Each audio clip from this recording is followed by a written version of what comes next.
Good morning. Good morning. Thanks for joining us. Oh, so we're jumping right in. Excuse me. So, thank you for having us today. We appreciate the opportunity to talk here in the NADA Hall a little bit more about the American Truck Dealer Association and how we fit into the entirety of the NADA.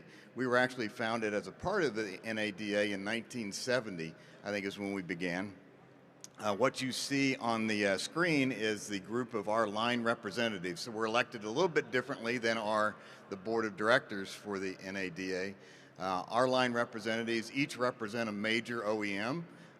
They're entitled to one seat on our line representative board. We just added this past year an additional 4 seats. We added the Chevrolet medium-duty brand, the Ram brand, Hino, and then also Western Star as kind of a subset of the Daimler group that included Freightliner. So we felt like we needed representation that gives us a much louder voice in the industry, which we think is a tremendous thing to have. What you see here is our entire group. We do have a vacant seat right now on the Hino line representative as our most recent representative sold his business. Congratulations to him. And now we'll be soliciting for a new Hino member. Oh my gosh, Laura, that's us. Laura came to my dealership. One of the things that we do in the ATD particularly is a lot of outreach. We want to be in the field. We want to be with the dealer body. We want to make sure they understand, what we do and how the ATD supports them. Laura makes these trips quite often. She was at our dealership earlier this year. What you see on the other side of the slide is the Peterbilt headquarters in Denton, Texas. This happened to be during the trip when we also went to Texas to present the dealer attitude survey to the OEM. One of the very important things we do is to make sure that our dealer body is voicing their opinion in these dealer attitude surveys, and then we present those in depth, 3 or 4 hour meeting with the OEMs to help them understand the needs, the direction, the feelings, the observations that all the dealers have as a group compared to the rest of the industry. And often it's quite eye-opening and gives them a good opportunity to ask questions. We have representatives not only from the ATD there, but also the dealer council. Any members can join in either live or via Zoom or Teams type call to help participate in that. And this happened to be the meeting we did, October? Yeah, I was going to say 3 or 4 months. Time flies, but yeah. We did a plant tour too, which was a great opportunity to go in and meet the employees and walk through it. And they have over 200 different shades of white at Peterbilt. Unbelievable. How is that even possible? Yeah. Sometimes at the plant it's not possible. But yes, just for information, I actually used to work here. I worked in that very same building. I was a 17-year member of the OEM side before I became a dealer. So it was kind of a little bit of a homecoming to go back and see some of the folks and also understand more about the plant. But honestly, what was the best part of the trip? The barbecue, right? Oh, yes. What was that place called? It was so amazing. A little plug for Rudy's Barbecue right there in Denton, Texas. So lots and lots of challenges. We're no different than the car dealers. I listened to Gary Gilchrist a minute ago talk about challenges, the Federal Trade Commission and EPA regulations and CARB regulations that are facing his side of the industry, the car side. We're not much different.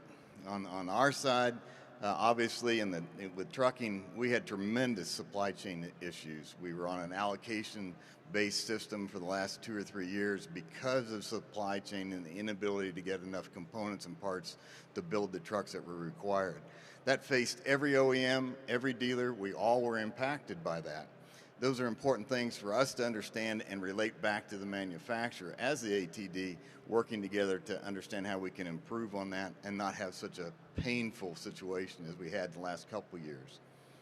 Like all dealers, we face personnel issues. I think I sat in the NADA board meeting the other day, and someone asked, raise your hand if you'd hire a technician today, and every hand went up. I mean, we're exactly the same. We want those same technicians, heavy truck technician today, very, very specialized. He's as much an electronics expert as he is a nut and bolt expert. It's an entirely different process today and takes great great students coming out of technical colleges to understand the difference between working on a farm tractor and working on one of today's big rigs, which are heavily computerized.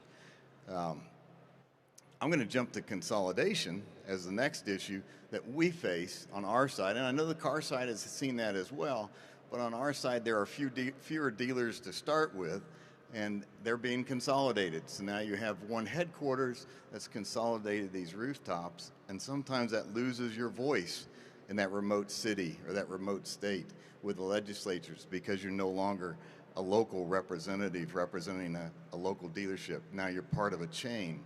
And so one of our objectives is to make sure all those rooftops are accounted for in the in the American Truck Dealers Association. We want to make sure everybody has a voice.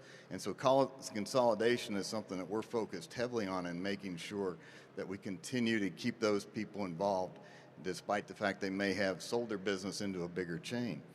And the last one I'm going to go to is electrification. We heard some discussion about that earlier as well from Gary. Electrification in the heavy truck business today is you know, we hear issues with the car side, multiply them by 100 if you want to talk about heavy trucks. The range is less, the batteries are bigger, the weight is more, the ability for it to perform something with a return on investment is less. It's a very difficult sell in the commercial space today. Not only that, the infrastructure associated with it. One of the examples I heard was a very large national fleet was getting ready to build a new facility, and it was going to be a facility that could handle a couple hundred trucks a day, and he wanted to put in 50 chargers to be prepared, you know, for the future. And he said, let's go ahead and start this today. Well, the local community turned down his permit request. He went back to the local community and said, no, we're doing this for the future. This is the direction of the industry. This is where we're being mandated to go. And the local community said, well, what you've requested to charge the electrical output that you would require is more than the entire community absorbs in a day today. So no, your permit is denied. You know, so those are the things that we face. And it's a very difficult regulatory environment, and I'm going to turn it over to Laura now to talk a little bit more about that. Thanks, Scott. So here are some of our top legislative issues and regulatory issues that we're facing. And we're very lucky to be part of NADA, so we get to tap into their fantastic lobbying team. I used to be a member of the lobbying team. I was a full-time lobbyist for a while, so all of this is near and dear to my heart. But to piggyback on what Scott was saying, the very top thing that we're dealing with the most right now is the emissions issues. From the EPA, we have two rules that are coming into effect in 2027. One is the NOx rule, the EPA NOx rule, and then the other one is this new Phase 3 greenhouse gas rule, which will mandate a certain amount of electric trucks in the marketplace. And that rule hasn't been finalized yet. The EPA is still working on it, should be finalized in March. But these are really aggressive targets that the EPA is putting out, and it's going to be extremely difficult for the trucking industry to meet them. Just because, you know, if you push it too far too fast, you have to make sure the market's there to actually purchase these products. And the costs for the electric trucks are extremely high in comparison to a diesel. Just for example, Class 8 truck might be $180,000 diesel, but a Class 8 electric can be upwards of $400,000. So, you know, it's quite a difference. So we really have a lot of work to educate folks on how this is going to impact our truck dealers, our small businesses across the country. You know, we represent 3,200 medium and heavy-duty dealers across the country. So that's a lot of folks that are little small businesses. Some, as Scott said, are quite large, but we really need to tell their story. We've been trying to push, too, for FET repeal for a while. There's a federal excise tax on new trucks.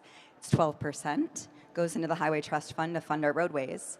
But that's... It's only been around since World War I. Yes, 1917. It was created to actually help pay for World War I. I think we've paid for it many times over.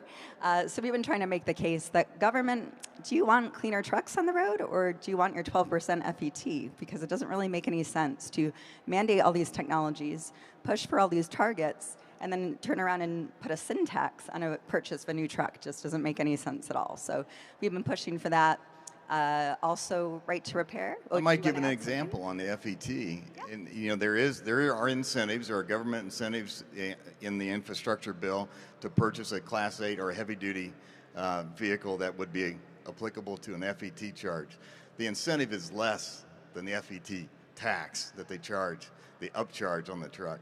So just to put it in perspective, it is a very onerous tax that the owners have to pay. As dealers, we pass it through, but it prohibits people, or it causes them to have second thoughts about adding newer and cleaner equipment because of the expense with an extra 12% on top. Absolutely. Good point. Right to repair, another issue that we've been dealing with on Capitol Hill. It's getting a little movement in the House, so it's something, unfortunately, what the legislation would do would allow unfettered access to this vehicle's data, which we find extremely troubling. These can be large trucks, maybe carrying hazardous material. You want to have unfettered access to the vehicle data. A little scary from our perspective. And then also catalytic converter theft on the medium-duty vehicles. It's really rampant. The thieves go into the lot, chop off with a saw the catalytic converter, and they want the precious metals in them in the black market. So it's very unfortunate, but it's something that's getting a little traction. It has a lot of bipartisan support. So here's some of our team, including Scott, at the EPA. We were meeting with the EPA on the NOx rule, and we are constantly meeting with the EPA. We want to make sure that they hear the voice of the dealers, that they hear the stories, and just make sure that they understand a little bit more about the businesses they're regulating. Because it's really easy to make up these targets and goals when you're sitting in a cubicle in Washington, D.C., and it's something else when you actually hear the stories of the dealers and the people they employ.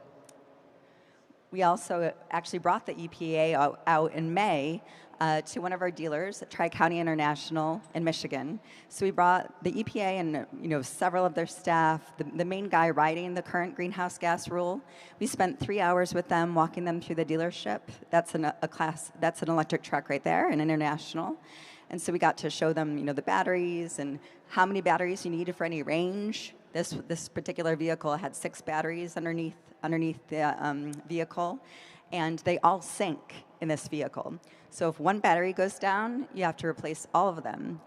The cost per battery is $20,000. So that's $120,000 in battery cost if one of the batteries needs to be replaced. So they just don't know these stories, and we need to share this information with them. And we're not anti-EV. I mean, hey, the dealers will sell anything that the customers want, but we also can't have targets that are so fast that the market's not there yet. We have to make sure that it comes in a good way.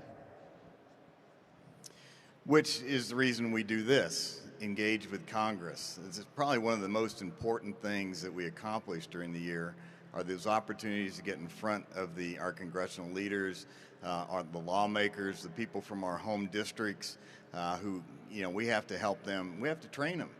I would say that probably every member of Congress has purchased an automobile, but I know of only one who happens to be my congressman from my district, who I'm standing there with kind of in the middle, Mr. Collins, Congressman Collins. He actually owns a trucking company. He gets it, but none of the other members that he works with do, and he has lots of great conversations with them, and we help propel those conversations as well, trying to make them informed about the regulations and how some of these ideological regulations just don't work in the commercial space yet today. It's not to say that electrification doesn't have its place in our business in the commercial side. If you think of the enormity of the truck industry, it probably has a spot down here that makes sense, and we need to be prepared, and we need to propel the technology and continue to improvement. But we've got to get in front and engage with our congressional leaders to make sure that they don't push a mandate that we get to that technology, but rather let technology catch up with what can be done. Okay, and this is, we have our ATD legislative fly-in, which takes place in June. It's a great event. We get all our dealers there. We take them up to Capitol Hill. Last year, we had about 100 meetings on Capitol Hill over a couple days. We also bring our state automotive trade association executives. They represent the truck dealers too, so they come and help guide the dealers around the hill. We have great speakers. Last year, we did have Congressman Collins to come and join us. That's why he was in that picture. And it's a really great event that lets our dealers have their voice heard and push for the things that are most important to our folks back home on the ground. The dealers have such a grassroots presence. We are so lucky. You know, we can open doors because they're such big employers paying really good jobs. And, you know, the members of Congress listen. They really do. They care, and they know how many lives our dealers touch. You know, looking at this slide, you know, I've been to, I think, 4 fly-ins now, between the ATD one that we do, as well as joining in on the NADA September fly-in. Probably the most rewarding thing I do. I mean, it just, you feel like you're a part of America at that time, and you're trying to help make a difference. It's interesting to see how young some of the staffers are. When you go to Washington, you think of these old curmudgeon politicians. Well, they got staff that look like they just graduated high school, to me, and I'm a curmudgeon too. But they run the business there. They run the business part of it. They don't make the laws, but they're the people you have to convince and help them understand so they can have those great conversations closed door with their lawmakers and help them understand as well. So a lot of times we just spend a lot of time, you know, working with the staff members, making sure they understand the depth of our issues and how it impacts the constituents back home, because the 10 minutes you get with a lawmaker may not be enough time for that feeling and that emotion to take place. But if you can convince that staff member, you know, do that lobbying work, which I know Laura and her team do all day long, it does make a difference. And that's a very rewarding thing to do. You know, that's funny you mentioned that, Scott, about how young the Hill staff are. Most people are so shocked when they go into a Hill office and see that. I was one of those staffers. I worked on Well, Capitol you still Hill. look young, though, Oh, Laura. well, thank you. I'm not so young anymore. But when right out of college, I went to Capitol Hill and worked for my congressman from upstate New York. The average age of the Hill staffers, they do a lot of surveys on this, is about 25 years old. So it is really interesting. I think this is you. Let's see. Was this mine or yours? Okay. So let's see. I don't remember these. I can talk to it. Jump Just in. want to flag, we have the ATD Academy, much like the NADA Academy, and it is fantastic. It really helps our dealers train to be, you know, the best. They're in there with other folks from across the country. It's really intensive. They fly to DC, you know, once a month and go through this class that's a week long. They have to step away from their businesses, and it's just a really impactful process for folks, and they just walk away having a whole nother appreciation for the association and everything we do. So we have a lot of classes. Now we just added another class. We added an online ATD class for Academy too. So it's growing and it's thriving, and if you ever need more information about our NADA or ATD Academy, we have a whole great brochure online. So obviously I do better with pictures than I do with words, but just continuing that thought, my son just graduated from the ATD Academy. It was a pretty interesting course for him. He didn't know what to expect, and like Laura said, it's 6-week periods, 1 week at a time through the course of a year that he spent there.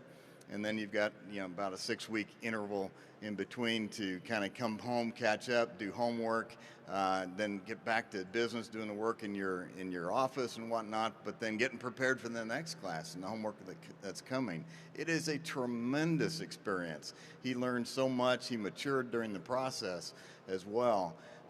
It's just that the interaction between the other members of the dealer networks that he got to see and visit with.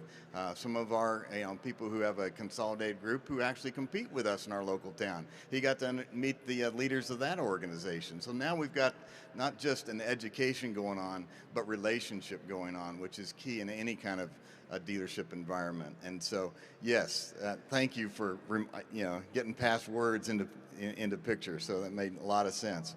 Now I get this one too, because I'm also a member of a 20 group.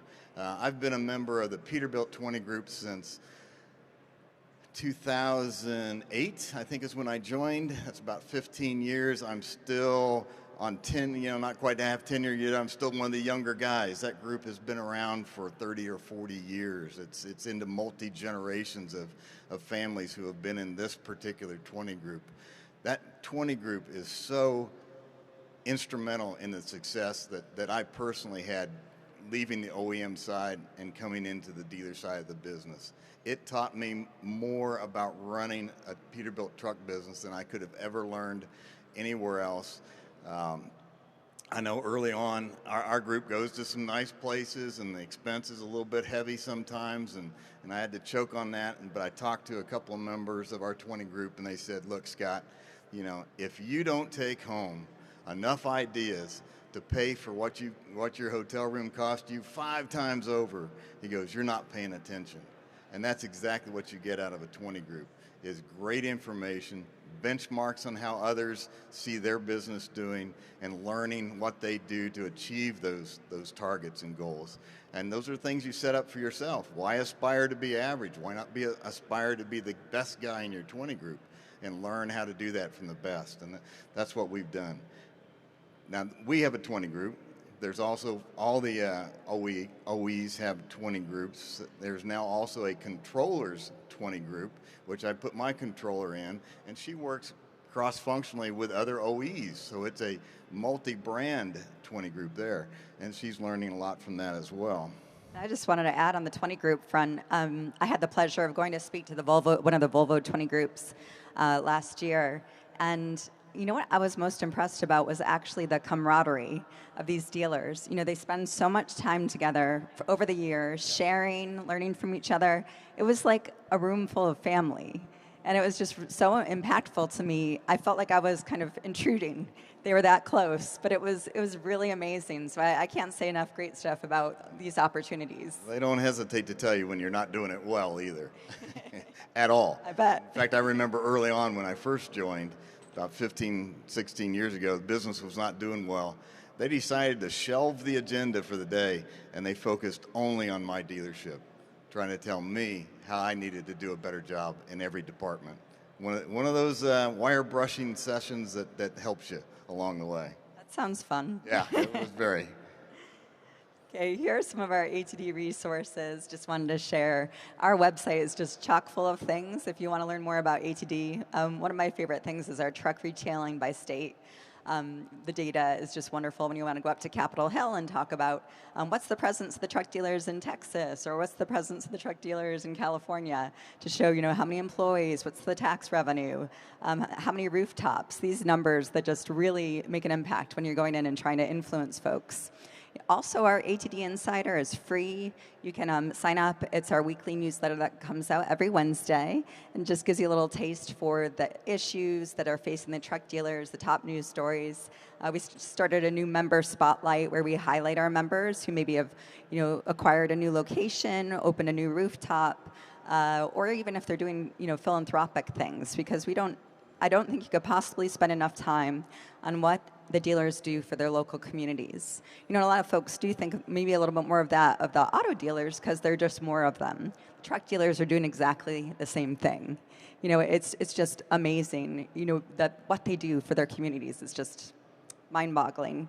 I don't know if you have any thoughts on any of these resources you want to share. Yeah, I see down there ATD Next Gen. I don't know if that's on the next slide as well, but the Next Gen, that's you know, for a long time I took that the wrong way. I thought it had to be, you know, a dealer's son or a dealer's daughter or a brother-in-law or someone, the next generation within a family business. Because a lot of truck dealers started and still are family businesses, but it's not. It's about the next generation of leader in your business. And that's what we're trying to make sure people understand today, is you've got to get folks involved today, engaged in what ATD is doing, maybe not necessarily at a line representative level, but sign up and be involved and engaged to understand how the ATD is helping propel the entire industry. And that's what Next Gen is about. And we've developed a great program, over 100 now, right? It had a tremendous boost this year.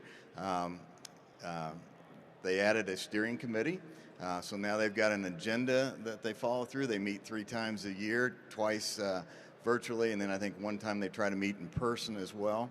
And they're really engaged. And I think it's been great to see that begin to take off. And that's going to develop then, you know, for our benefit, the next line reps. You know, there are people there that want to step up and help advocate, you know, for the dealer and the industry. Actually, Scott, that just happened. Our immediate past chairman for the ATD Next Gen, Corey Neal from the Maryland. He has stores in Maryland and Virginia. He was our leader for Next Gen, and he just actually got elected as the international line rep. So it was amazing to have this young person who is such a business leader and now be able to step in that role to represent so many dealers across the country for a 3-year term is pretty exciting. So member engagement, and I know Scott touched on this earlier. Gosh, this is so important to us. It's the way we need to get the people at the dealership involved. I'm here with Ron Meyering at one of his locations in Michigan. He's a very big dealer. I think he has like probably 23 rooftops. And we just sat down, we had dinner.